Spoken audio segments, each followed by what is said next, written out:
The Tiny Podcast is a Better Manchester initiative. Visit www.bettermanchester.com/subscribe to learn more. When you subscribe to Better Manchester, you'll have full access to captivating featured stories, uplifting ideas, and helpful community updates. We hope you subscribe and join us in this next evolution of #BetterManchester. Connect on any device at any time to Better Manchester today. Better Manchester, connecting communities.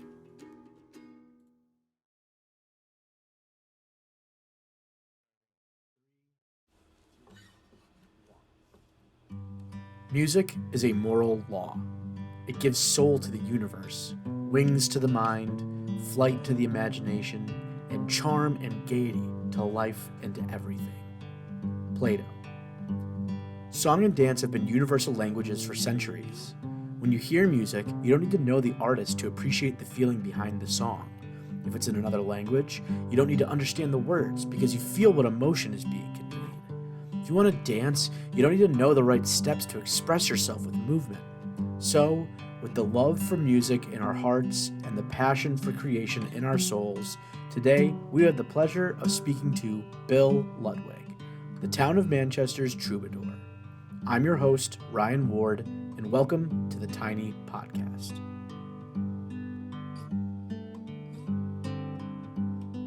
First of all, thank you for being here. I really appreciate you making the time. Absolutely, my pleasure. Super easy for you to be here. It just feels good already.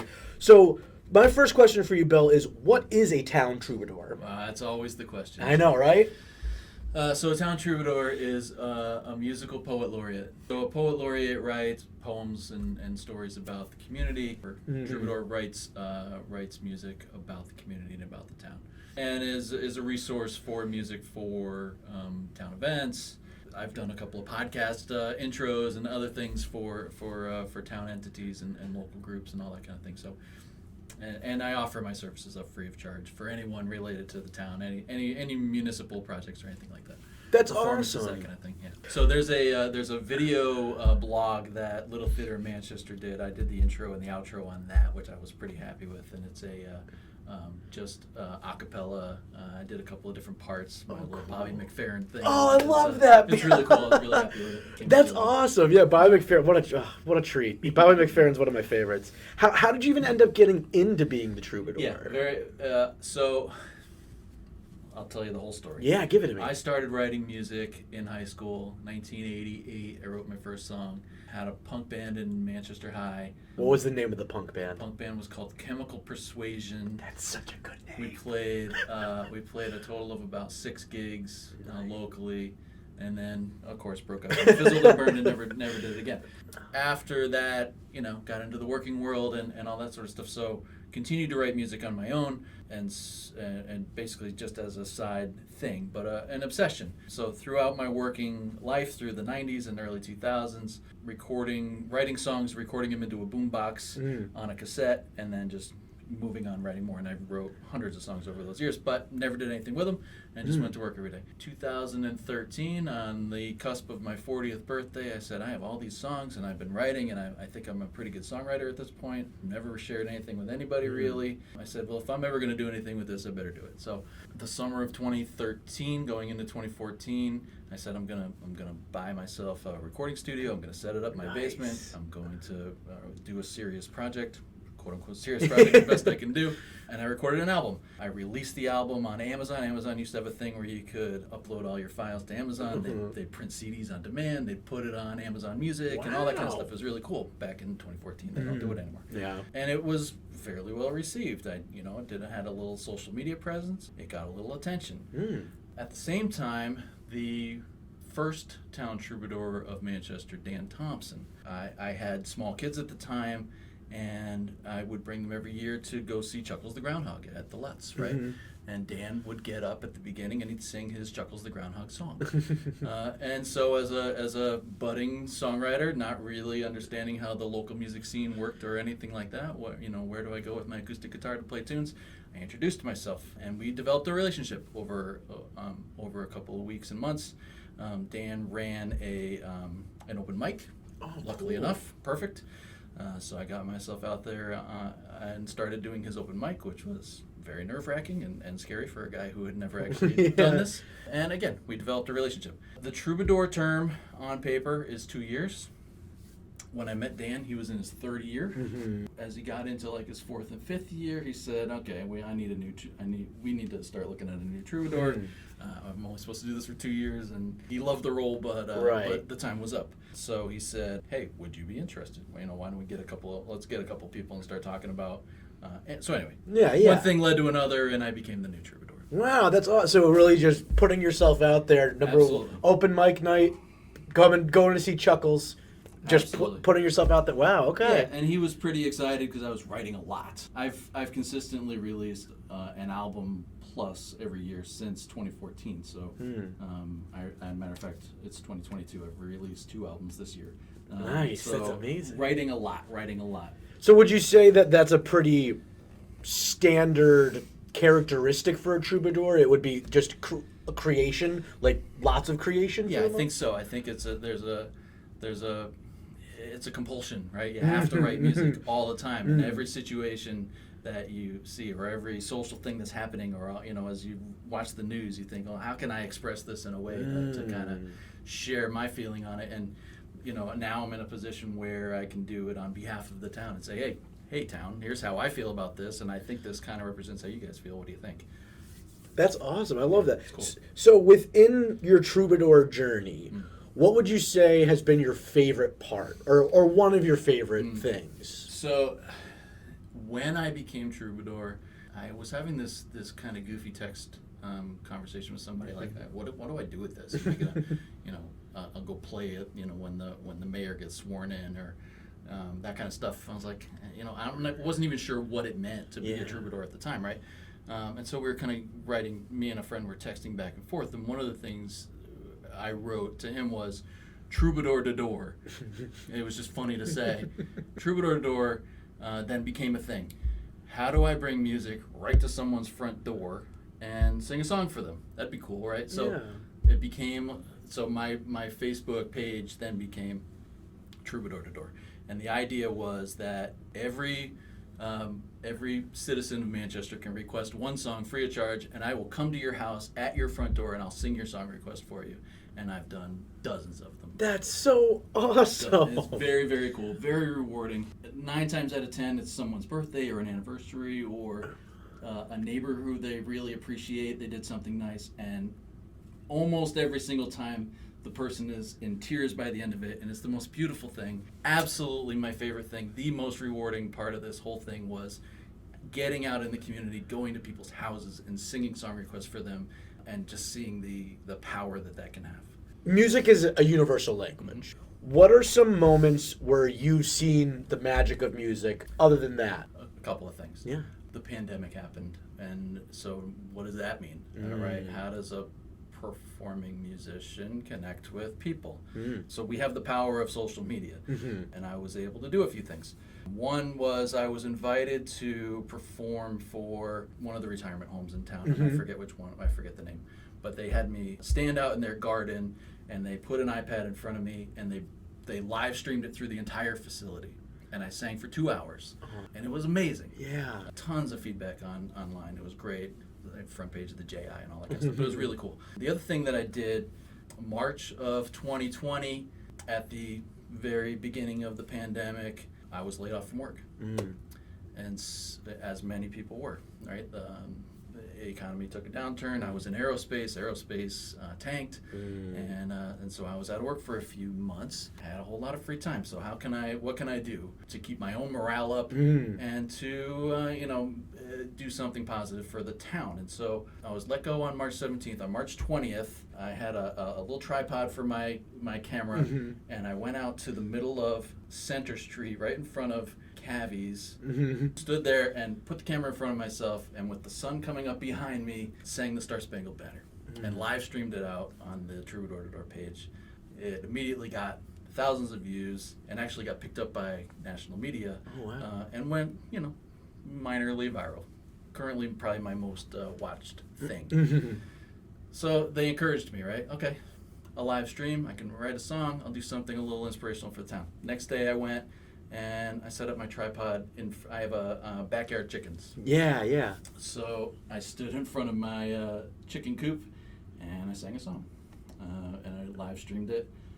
3-minute video. Again, thousands of views.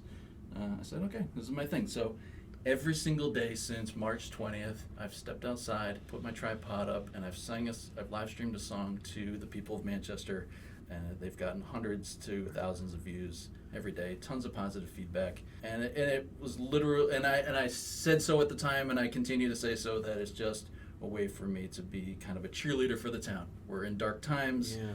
Here's a little thing to start your day with, just a silly smile. That's awesome. And that's been a really, really, really positive experience. That's really beautiful, but honestly, that is the power of music. It is, I really feel it. And thank God for social media. You know, in a situation like this where you can't get a room full of people to play music for, but I can go outside and play for chickens as a silly thing to get people to smile every day. Thank God for that. If you didn't have it, you know, who knows?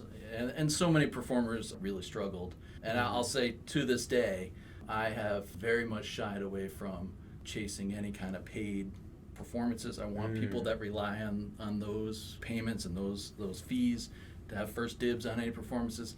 Again, I'm someone who does this more or less as a hobby, so I try and shy away from taking it to, you know, going in as the budget musician and saying, I'll do a free, you know, the people that need the money, go get the money first, and I'll play the farmers markets and that kind of thing, and that's fine. I'm happy to do that. Yeah.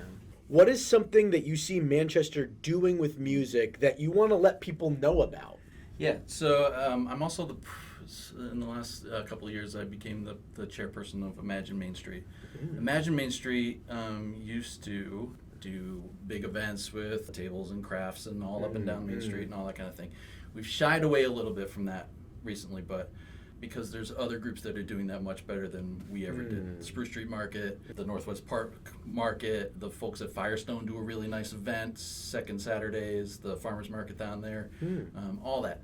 They're doing it better than Imagine Main Street could do it now, and so there's no reason for us to compete. But one of the things that I've latched onto as Troubadour is Manchester is one of the very few towns in Connecticut that allows busking on sidewalks without requiring any kind of a permit. So you can take your guitar out and stand on a street corner in Manchester, play music for a few hours, put out a hat, collect tips, and no one's going to hassle you. No one's going to give you any trouble. 100% legal in Manchester. So Imagine Main Street has not only been encouraging that, we've been promoting it, we've been scheduling folks to actually go out and play music on the street. Last summer, when businesses and restaurants were struggling, they were relying on outdoor dining. We called all the restaurants that had outdoor dining up and down Main Street and said, would it be okay if we had someone stand and play some music right next to your diners? Just an extra draw, unamplified. We'll just have folks stand there with a guitar or with a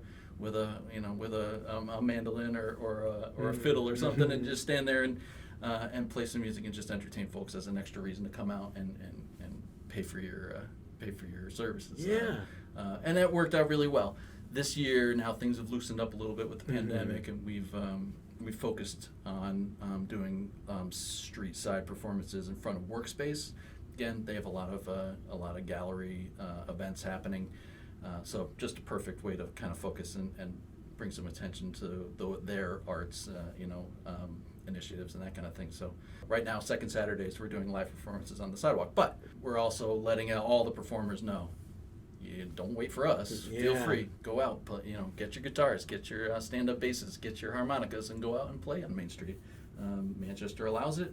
Take advantage of it. It's pretty unique. Yeah. Not a lot of towns allow that. Yeah, that's beautiful. Try and do it in West Dartford and you'll get a ticket. Do it in Manchester, no problem. They encourage it. Yeah. I think we'd all love hearing more music just walking down the street. No doubt. Eating some food on Main Street. And I can tell you, as someone who's done it, I've stood out there with my guitar and my mandolin, and people are very generous with their tips as well. They like to see it. They'll stand. They'll watch you for a good time. It's a really cool way to connect with the folks of the community. And as a performer, if you're someone who's used to playing, on a stage in front of people, it's an exercise in how to connect with people, and it, it takes a different skill set to be able to connect with folks just kind of walking by. Yeah. Get their attention and get them to give a crap about what you're doing. And Yeah. It's really cool. It gives you some good musical muscle, I think. Yeah. How do you think music affects people, and how do you want your music to affect people? You ask anybody what their favorite song is, and 9 times out of 10, it's a song that they grew up with. So a song that they knew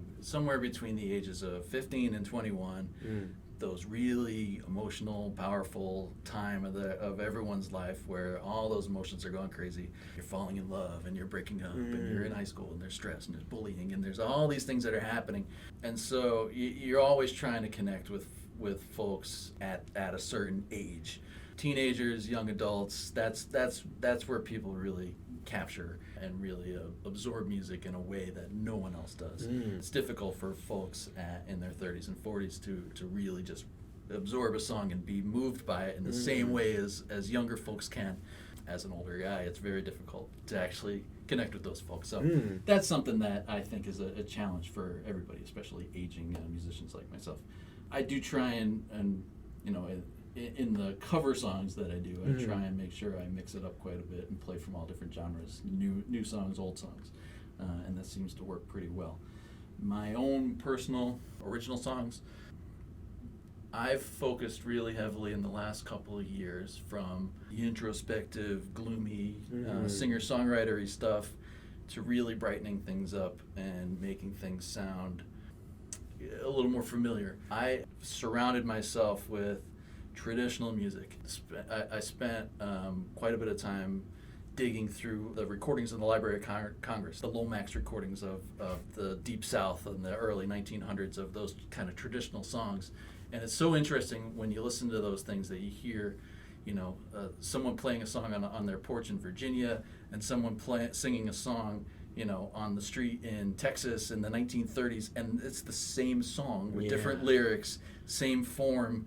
And there's these very traditional forms of songs, chord progressions and melodies that have been around for 100 years or more, and they're universal and they've been used over and over and over again, and they're so familiar and they just make people feel good when you sing them.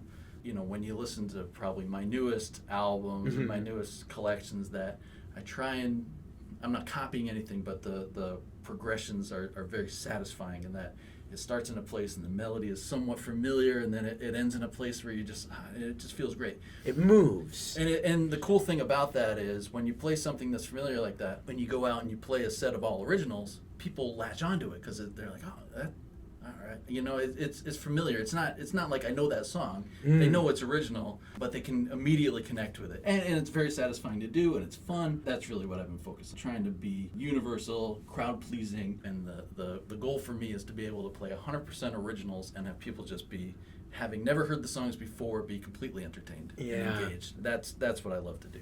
Sure. So, lastly, what does the future look like for the Manchester Troubadour?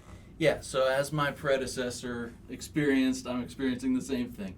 It's a 2-year term as Troubadour. I've been Troubadour for 4 years now. So, it's someone else's turn. I love being the town Troubadour. But I have this sort of, Lifetime Movie of the Week way this is going to play out now. That it just feels like a really cool way to end the story. So I did my 2 years. The pandemic happened. I've done another 2 years of singing for chickens and kind of being the cheerleader for the town. That's kind of cool. And now next year, 2023, is the 200th anniversary of Manchester. And Chris Silver and Parks and Rec have requested that I write an anthem for the 200th year. They want to send me on a singing tour at all these town events and all these things. So that feels to me like a great opportunity all right, let's make that the culmination of this journey. I've started working on recording an album of all the songs that I've written as Troubadour, and there's quite a few of them. I'm up to, I think, maybe 14 or 15 songs, so it's a nice CD of music. Yeah. The album will be called City of Village Charm, which is the name of one of the songs. And so I'm going to try and coincide the release with the release of that album with the release of that song, assuming Chris Silver are happy with anything I come up with. And so then I'll spend the summer singing all those songs that I wrote for the town at different town events. I do a concert in the park every September. And so my thought here is that September of 2024, after some sort of a Kundun-like exhaustive search, the next Troubadour, that at that concert I would announce and introduce the new Troubadour to do a small set of songs. So 2024 will be the year that we figure out a way to identify and name them and figure out who the new Troubadour is going to be, and then I'll announce it at the concert in the park, and that'll be a nice, beautiful, again, Lifetime Movie of the Week grand finale. So, Bill, again, thank you so much for coming here and talking about all of this. Pleasure. I really hope that the people listening, especially if they're musical creatives, not only are inspired by you and what you do. And so let me add one more thing. Yeah, of course, yeah. I run the Manchester CT Songwriters Association group. We meet every second Monday at 153 Spruce, which is the Department of Neighborhoods and Families. I said it right. Mm-hmm. Again, every second Monday. We've gone nonstop for a solid 3 years now. We welcome everybody at all skill levels. If you've never written a song ever and you're just picking up an instrument for the first time, just come, sit, strum a few tunes, listen to what we're doing. And all the folks that participate in that group on a regular basis get to play at the concert in the park that I do in September. It's a Songwriters group concert in the park where we promote it as this is the music of your community. Come out and hear it. So please come if you're musically interested at all. Come out to the group. You'll see the concert in the park September 10th this year, Center Park, right behind Maricini Library. Come on out and hear the music of the town. That's amazing. And where can people find you or interact with you online? Do you have any? I'm all over the place, but probably the easiest place to find me is search for Troubadour to Door. You'll find me on Twitter, Instagram, Facebook, YouTube. I'm all over. All right. So thank you again, Bill. For real, this was an amazing conversation. You're an absolute light. It's gonna be 2024. I hope whoever comes the next Troubadour has the same energy and the same passion that you do, because I think Manchester could keep using that, and I hope that energy keeps pushing forward. So thank you very much for being here, Bill. Thanks for real. I really appreciate it. The Tiny Podcast is a production of Better Manchester, an initiative of the Town of Manchester in collaboration with the Department of Leisure, Family, and Recreation. For more information on the Tiny Podcast, visit manchesterct.gov. Thanks for listening, and until next time, this is Ryan Ward signing off.